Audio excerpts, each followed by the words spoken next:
أعوذ بالله من الشيطان الرجيم بسم الله الرحمن الرحیم السلام علیکم ورحمۃ اللہ وبرکاتہ۔ میں اے کے ایم انسٹیٹیوٹ کی طالبہ نادیہ شیخ ہوسٹ کی حیثیت سے آپ کے سامنے استقبال رمضان کا پروگرام لے کر اپنی ٹیم کے ساتھ حاضر ہوں۔ امید کرتی ہوں تمام بہنیں خیر و عافیت کے ساتھ ہوں گی اور اپنے تمام مسلمان بہن بھائیوں کو جو اس وقت مشکل میں ہیں دعاؤں میں ضرور یاد رکھتی ہوں گی۔ شعبان کے مہینے میں داخل ہوتے ہوئے ہمیں چند روز گزر چکے ہیں اور اب رمضان المبارک کی مہینے کی آمد ہے۔ اللہم بلغنا رمضان، آمین یا رب العالمین۔ اللہ سبحانہ وتعالیٰ نے رمضان المبارک کے مہینے کو تمام مہینوں پر فوقیت عطا فرمائی ہے اور رمضان المبارک کی آمد کے ساتھ ہی اللہ تعالیٰ کی رحمت کے دروازے مزید کھول دیے جاتے ہیں۔ تو کتنے خوش قسمت ہیں ہم لوگ، الحمدللہ کہ اللہ پاک نے ہمیں یہاں تک پہنچایا ہے اور اس میں خیر و برکت کا حصول ہر شخص کے لیے آسان کر دیا جاتا ہے۔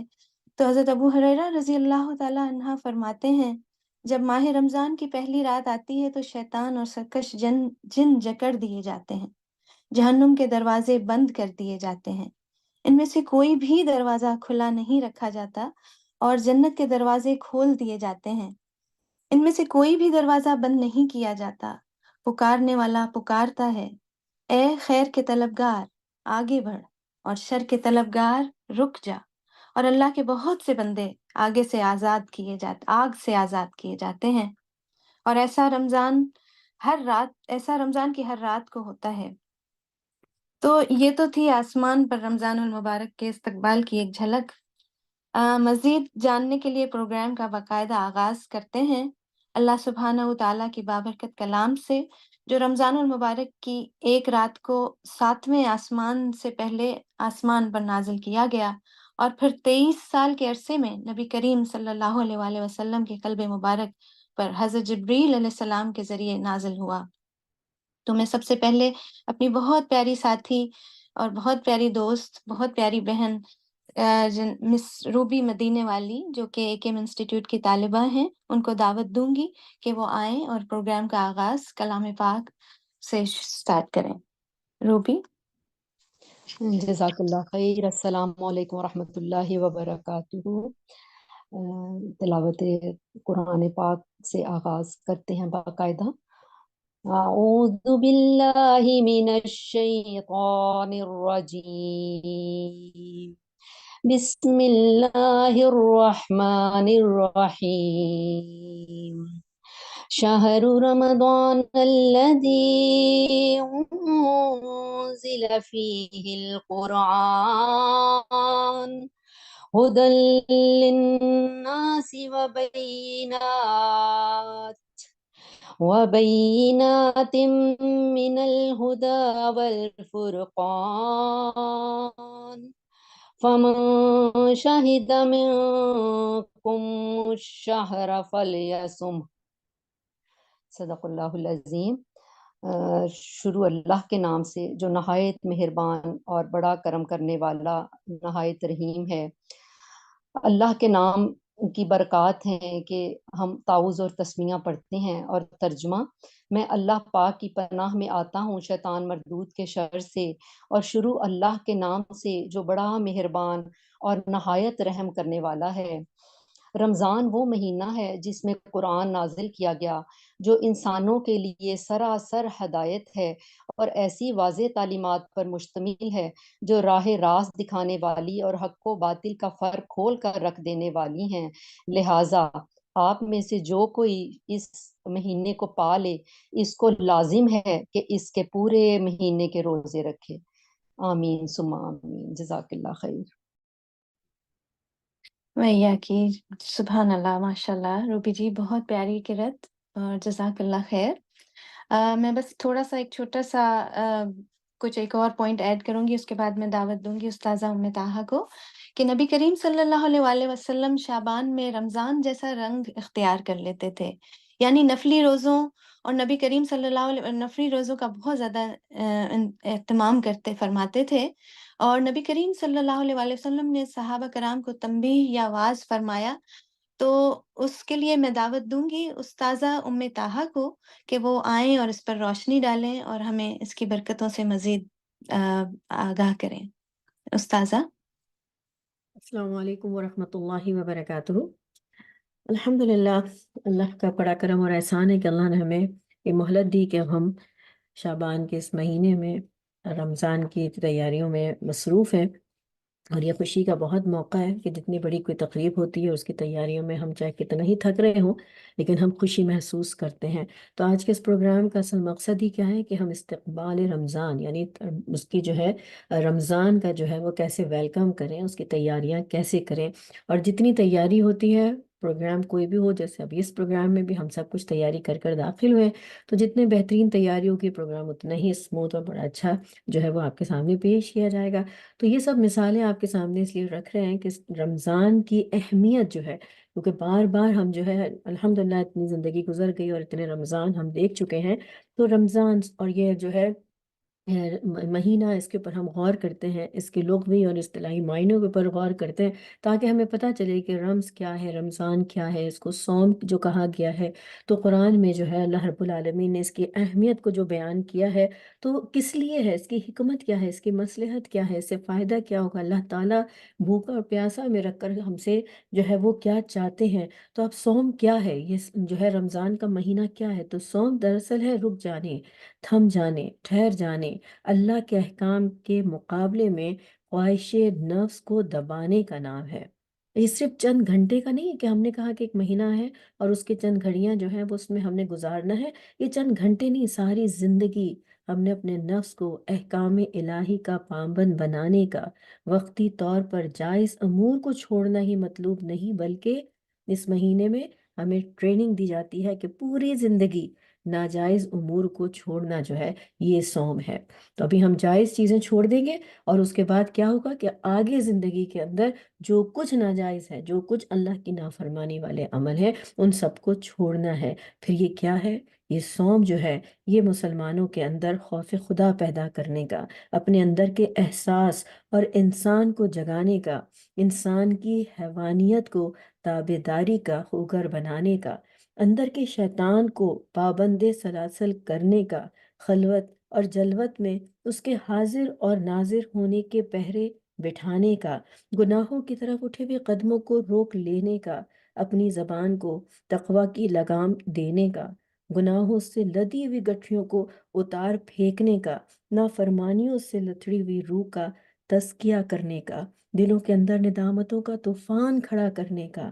دلوں کے اندر یہ ندامت اگر احساس ہو گیا، یہ طوفان ندامت کا کھڑا ہو گیا، تو پھر کیا فائدہ ہمیں حاصل ہوگا کہ نافرمانیوں سے جو ہے زندگی لتڑی ہوئی تھی، پھر ہم اپنی روح کا تزکیہ کرنے لگیں گے۔ دلوں کے اندر ندامت کو جو پیدا اگر ہم نے کر لیا تو اب یہ احساس ہمارے اندر پیدا ہوگا کہ ایک روز اللہ کی عدالت قائم ہونے والی ہے۔ پھر ہمیں یہ احساس ہوگا کہ یہ چند گھنٹے نہیں بلکہ ساری زندگی ہے جس کا نام ہے صوم، یہ ساری زندگی ہے جس کا نام ہے رک جانا، تھم جانا، ٹھہر جانا، کس سے؟ اللہ کے احکام کے مقابلے میں خواہش نفس کو دبانے کا۔ تب تو یہ رمضان اور یہ روزہ اور یہ 30 دن، یہ ایک مہینہ جو ہے ہمیں کوئی فائدہ دے سکتا ہے۔ سال بھر میں ایک بار یہ ٹریننگ کا مہینہ آتا ہے، تو اس سے فائدہ کیا ہوگا ہمیں کہ دلوں کے زنگ اتریں گے۔ یہ جو گھر کی صفائیاں ہوتی ہیں خوشیوں کے موقعوں کے اوپر، تو جالے صاف کیے جاتے ہیں تو دلوں کے زنگ اتریں گے، جالے صاف ہوں گے۔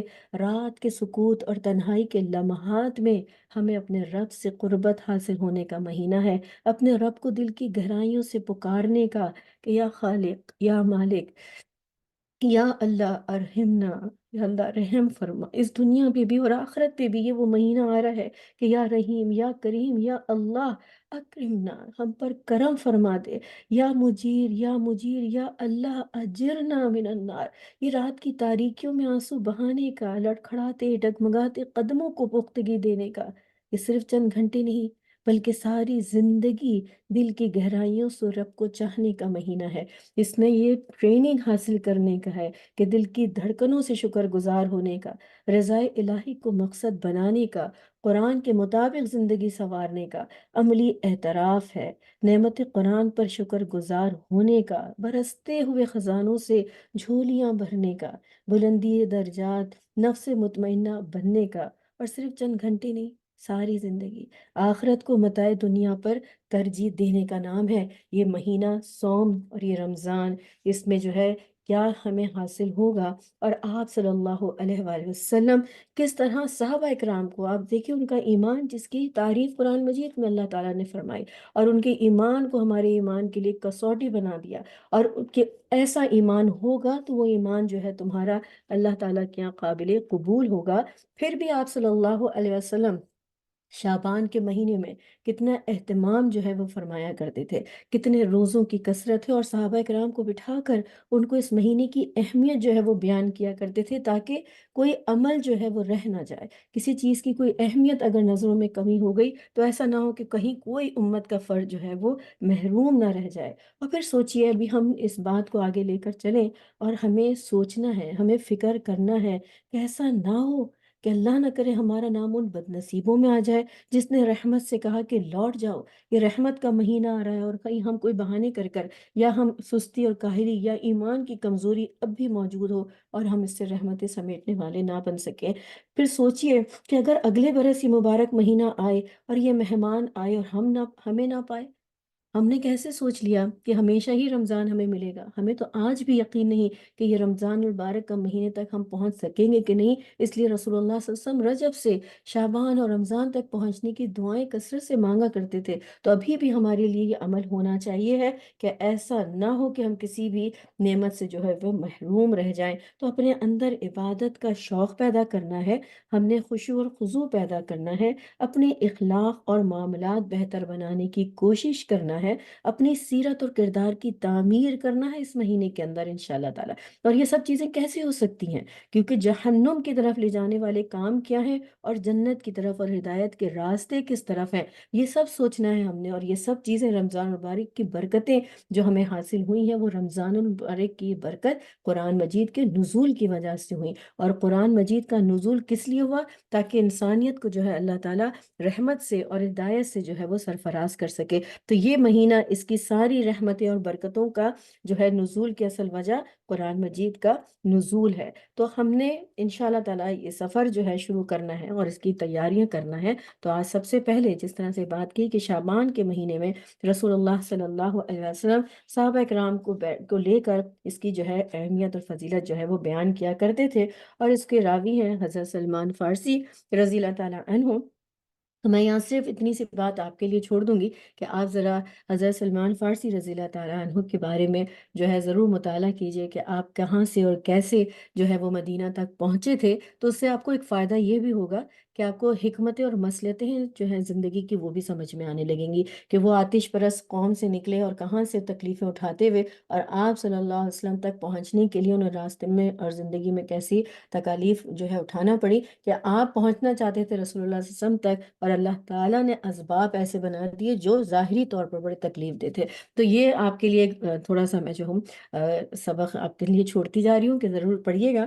اب دیکھیے کہ راوی کون ہے۔ حضرت سلمان فارسی رضی اللہ تعالیٰ عنہ سے روایت ہے کہ ماہ شعبان کے آخری تاریخ کو رسول اللہ صلی اللہ علیہ وسلم نے ہم کو ایک خطبہ دیا۔ اس میں آپ صلی اللہ علیہ وسلم نے فرمایا، اے لوگوں، تم پر ایک عظمت اور برکت والا مہینہ سایہ افغن ہو رہا ہے۔ اس مبارک مہینے کی ایک رات یعنی شب قدر 1000 مہینوں سے بہتر ہے۔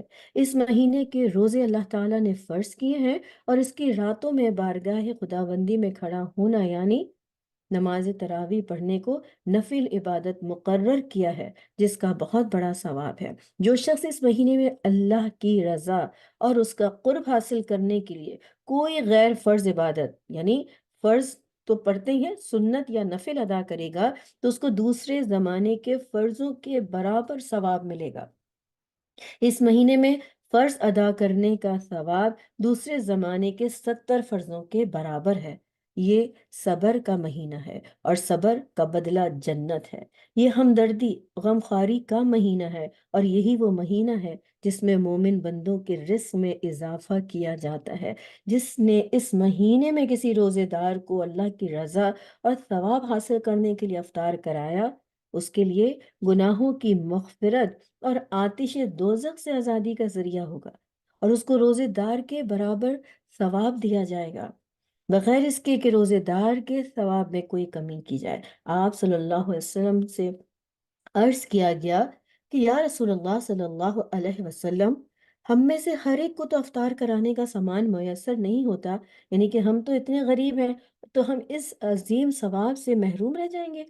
آپ صلی اللہ علیہ وسلم نے فرمایا اللہ تعالیٰ یہ ثواب اس شخص کو بھی دے گا جو دودھ کی تھوڑی سی لسی پر یا صرف پانی کے ایک گھونٹ پر کسی روزے دار کا روزہ افطار کرا دے۔ رسول اللہ صلی اللہ علیہ وسلم نے سلسلہ کلام جاری رکھتے ہوئے آگے ارشاد فرمایا، جو کوئی کسی روزے دار کو پورا کھانا کھلا دے اس کو اللہ تعالیٰ میرے حوض یعنی کوثر سے ایسا سیراب کرے گا جس کے بعد اس کو کبھی پیاس نہیں لگے گی۔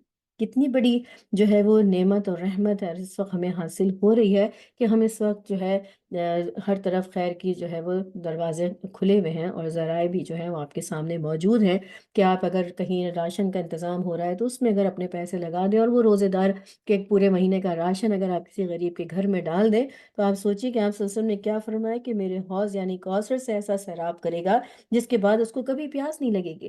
ہم سوچتے ہیں کہ رمضان میں یہ برکتیں حاصل کرنے کے لیے افطار پارٹیاں رکھ لیں، اس سے ہمیں بہت ثواب حاصل ہوگا۔ یہ آپ کا وقت کا ضیاع ہے، کیونکہ عبادتوں سے جب اگر آپ غافل ہو رہے ہیں تو یہ برکتیں نہیں حاصل ہو رہی ہیں۔ برکت ایک حاصل ہو رہی ہے لیکن بہت ساری برکتوں سے آپ محروم بھی ہو رہے ہیں۔ عبادت کا مہینہ ہے، یہ اللہ کے قرب کے حاصل کرنے کا مہینہ ہے، تو کوئی بھی وقت جو ہے وہ دنیاوی کاموں میں لگانے کی بجائے مومن جو ہے ہمیشہ جو ہے وہ اعلیٰ پر اور جو زیادہ فضیلت والے کام ہو اس کی طرف رجوع کرتا ہے۔ تو بہتر ہے کہ ایسے انتظامات میں اپنا حصہ ڈالیے کہ جہاں پر آپ پورے مہینے کا راشن ڈال دیں اور وہ پورا مہینہ جو ہے روزہ آپ کے جو ہے وہ ان پیسوں سے کھول رہا ہو اور آپ اپنا وقت جو ہے وہ عبادت میں لگا رہے ہو۔ تو کتنی بڑی خوشخبری ہے کہ اللہ تعالیٰ میرے حوض یعنی کوثر سے ایسا سیراب کرے گا جس کے بعد اس کو کبھی پیاس ہی نہیں لگے گی، تاہاں کہ وہ جنت میں پہنچ جائے۔ اس کے بعد آپ صلی اللہ علیہ وسلم نے فرمایا اس ماہ مبارک کا ابتدائی حصہ رحمت، درمیانی حصہ مغفرت اور آخری حصہ آتش دوزخ سے آزادی ہے۔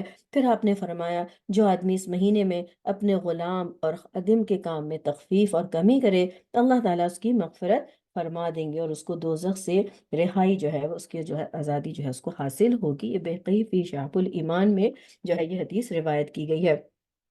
تو الحمدللہ ایک سنت ہم نے یہاں پر بھی کہ شعبان کے آخر میں آپ صلی اللہ علیہ وسلم صحابہ اکرام کے ساتھ بیٹھ کر ان کو رمضان کی جو ہے وہ آمد کی اور فضیلت جو ہے اس کے بارے میں جو ہے ان کو خطبہ دیا کرتے تھے۔ تو الحمدللہ آج ایک سنت آپ لوگ نے اور ہم نے بھی زندہ کی کہ ہم نے بھی بیٹھ کر یہاں پر استقبال رمضان کے لیے رسول اللہ صلی اللہ علیہ وسلم کے اس عمل کو جو ہے وہ دہرایا۔ تو اللہ تعالیٰ اس کو قبول فرمائے۔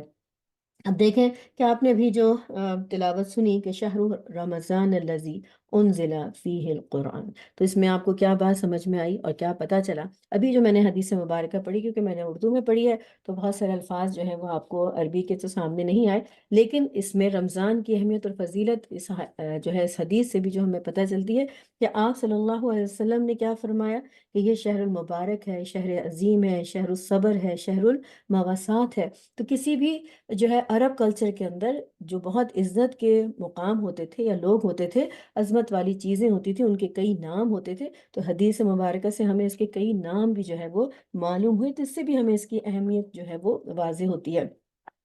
پھر دیکھیں کہ قرآن مجید کا نزول 23 سال میں آہستہ آہستہ ہوا ہے، لیکن 27ویں شب کو لوح محفوظ سے آسمان دنیا پر جو ہے اس کو اللہ تعالیٰ نے نازل کر دیا۔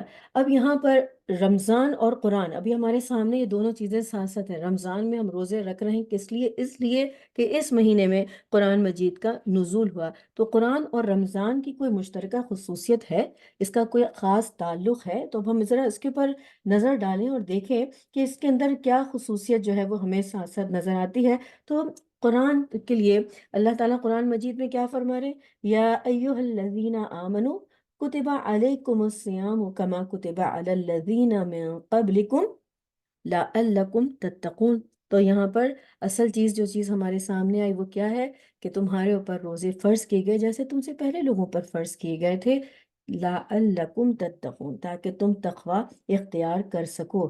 تو دونوں میں مشترک خصوصیت کیا آ گئی کہ قرآن کا نازل ہونا اس کی اصل وجہ روزہ رکھنے میں دونوں چیزوں میں جو ہمیں حاصل ہوتی ہے نعمت، وہ سب سے بڑی نعمت یہاں پر ہمارے سامنے ہے اور وہ ہے تقوی کی۔ تو تقوی کیا ہے؟ اگر ہم اس کو سمجھیں کہ تقوی کو اب گھر میں اگر ہمارے کوئی اگر چولہا جل رہا ہو یا کہیں آگ لگی ہوئی ہو تو بچے اگر اس کی طرف دوڑ رہے ہوں اور ہمیں پتہ ہے کہ بچے ہیں ناسمجھ ہیں، وہ اس آگ کی طرف جائیں گے تو اپنے آپ کو جلا لیں گے، تو ہم ان سے بچانے کی کوشش کرتے ہیں، اور یا خود بھی ایسی جگہ سے کہ جہاں پر کہیں بھی جو ہے جلنے کی اور جو ہے تکلیف پہنچنے کی کوئی ہمیں جو ہے خوف ہوتا ہے، ہم اس کے قریب نہیں جاتے۔ تو یہ دنیا کے پریشانیاں یا یہ دنیا کی آگ جو ہے اس سے بچنا، یہ دنیا کی آگ کا تقوی ہے نا۔ تو اس آگ کا نقصان کیوں ہمیں جو ہے پتہ ہے، کیونکہ تجربے سے گزر چکے کہ اس کا تجربہ کیا ہے کہ اس سے انسان جلے گا تو اس کو تکلیف ہوگی، تو اس سے ہم بچ جاتے ہیں یا بچانے کی کوشش کرتے ہیں۔ تو قرآن اور رمضان ہمیں کہاں بچا رہا ہے، کس آگ سے بچا رہا ہے؟ ایک اور آگ ہے جس سے بچانے کے لیے اللہ تعالیٰ نے بتا دیا کہ یہ آگ ایمان اور عمل اور فکر اور اخلاق کی خرابیوں سے بھڑکتی ہے، کیونکہ یہ آگ دنیا کی آگ کا ایندھن جو ہے وہ ہمیں پتہ ہے کہ یا تو گیس سے آگ لگ رہی ہے، یا کوئلے سے آگ لگ رہی ہے، لکڑیوں سے آگ لگ رہی ہے۔ تو یہ دوزخ کی آگ کس چیز سے بھڑک رہی ہے؟ ایمان اور اگر ہے تو عمل کی کمزوری کی وجہ سے ہو سکتا ہے، فکر اور اخلاق کی خرابیوں کی وجہ سے جو ہے یہ آگ جو ہے وہ بھڑک رہی ہوتی ہے۔ تو ہم کس راستے پر چل رہے ہیں یہ ہم نے دیکھنا ہے کہ دنیا میں آئے ہیں تو اللہ تعالیٰ نے اس دنیا میں بھیجنے کے بعد ہدایت کا ذریعہ بھیج دیا کہ یہ وہ چیزیں ہیں، یہ وہ ذرائع ہیں جو تمہاری آخرت کی آگ کو بجھا رہے ہیں، اور یہ وہ ذرائع ہیں جو تمہاری جہنم کی آگ کو بھڑکا رہے ہیں۔ تو اب تم نے کیا کرنا ہے اور کس راستے پر چلیں؟ تو پھر ہم اگر کھڑے ہوں اندھیرے میں اور ہم کہیں ہمیں روشنی نظر نہیں آتی، مجھے نہیں پتا کہ مجھے کس راستے پر چلنا ہے اور میری منزل کہاں ہے، تو پھر قرآن مجید ہدایت ہے، قرآن مجید فرقان ہے، قرآن مجید اللہ کا نور ہے، اور یہ آپ کو فرق بتاتا ہے حق اور باطل کا۔ تو اب اللہ تعالیٰ نے بتایا خبردار اللہ، کہ خبردار ہو جاؤ، کیا کرو گے، کیسے دلوں کو سکون ہوگا، کیسے تمہارا دل اللہ کے جو ہے ذکر کی طرف لگ سکتا ہے۔ تو اب تم نے اگر اللہ کے احکامات کے مطابق زندگی بسر کی تو تم اس آگ کو جو وہاں بھڑک رہی ہے اس کو اپنے لیے ٹھنڈا کرتے چلے جاؤ گے۔ تو اب آپ دیکھیں کہ اللہ کا اور اس آگ کا یعنی تعلق کیسا ہو گیا کہ تقوی سے ہم اللہ کے قرب حاصل کریں گے، اور تقوی نہیں ہوا تو اللہ سے دوری ہے۔ تو اللہ تعالیٰ قرآن مجید کھولتے ہی اب انشاءاللہ دور قرآن شروع ہوگا، دور قرآن میں ہم قرآن مجید کے آیات سے جب گزر رہے ہوں گے تو اب آپ نے سوچنا کہ یہ تقوی مجھے حاصل کرنا ہے، اور اس کا اصل وجہ کیا ہے کہ مجھے جہنم کی آگ کو ٹھنڈا کرنا ہے۔ یہ رمز، یہ رمضان، اس پہ بھی ابھی ہم بات کریں گے، لیکن آپ دیکھیں کہ اللہ تعالیٰ فرما رہے ہیں قرآن شریف کھولتے ہی الذین یؤمنون بالغیب، یہ کس کو حاصل ہوگا تقوی؟ کون ہے متقین؟ جو غیب پر ایمان لے کر آتے ہیں۔ تو تقوی کی حقیقت کو جب اگر ہم سامنے رکھ لیں تو پھر ہمیں پتہ چلے گا کہ زندگی ہم نے کیسے گزارنی ہے۔ کوئی کہتا رہے کوئی دنیا میں کیا عمل ہو رہا ہے، اور کوئی روزہ رکھ رہا ہے، کوئی نہیں رکھ رہا ہے، کوئی رخصت پر عمل کر رہا ہے، اور کوئی جو ہے آج کے دور میں جو ہے بہت سارے خود سے ایکسکیوزز جو ہے وہ پیش کر کر اگر نہیں مانتا اس عمل کو، تو وہ ہمارے لیے جو ہے تقلید کا مرکز نہیں ہے کہ ہم اس کو دیکھ کر اپنا عمل کریں گے۔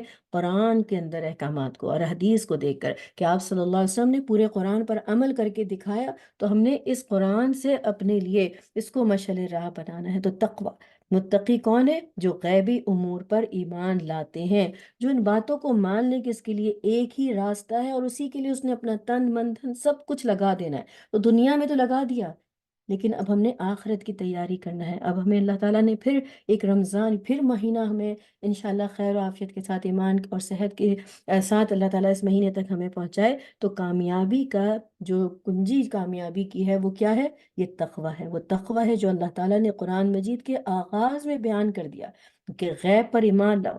یہ جسم و جان سے بندگی کس طرح کرو گے؟ نماز کی شکل میں کرو گے، اس کا دیا ہوا اس کی راہ میں خرچ کرو گے، حق اور باطل کی کسوٹی کے لیے کیا کرنا ہے؟ وہی پر ایمان لانا ہے، اور آخرت پر یقین۔ تو جو اللہ کو اپنا رب کہے، اس کے بعد اپنے جسم و جان کی قوتوں کو، اپنے وقت اور مال کو اس کی راہ میں لگائے، اور پھر اس کی پسند اور ناپسند کو جو ہے وہ اپنی پسند اور ناپسند بنا لے، تو وہ سب کی آگ سے جو ہے وہ محفوظ ہو گیا، اور وہ تقوی سے کی جو زندگی ہے اس کو حاصل ہو گئی۔ اور جس نے ایسا نہیں کیا، اب ہم کیا سن رہے ہیں کہ میرا جسے میری مرضی، میری زندگی، میری خواہش، مجھے کسی کو روکنے کی ضرورت نہیں ہے، میرا جو دل چاہے میں کروں۔ کون ہوتا ہے کوئی دوسرا جو مجھے روکے؟ یہ میری زندگی ہے، میری میں جو ہے اپنی زندگی اپنے جو ہے خواہش سے گزار سکتی ہوں۔ تو یہ جو نعرے اور یہ جو باتیں ہیں، یہ کون سے راستے پر لے کر جاتے ہیں؟ یہ اللہ کے غضب کو بھڑکانے والی باتیں ہیں۔ جو غیب پر ایمان لایا، جو مومن ہوا، یا ایھا الذین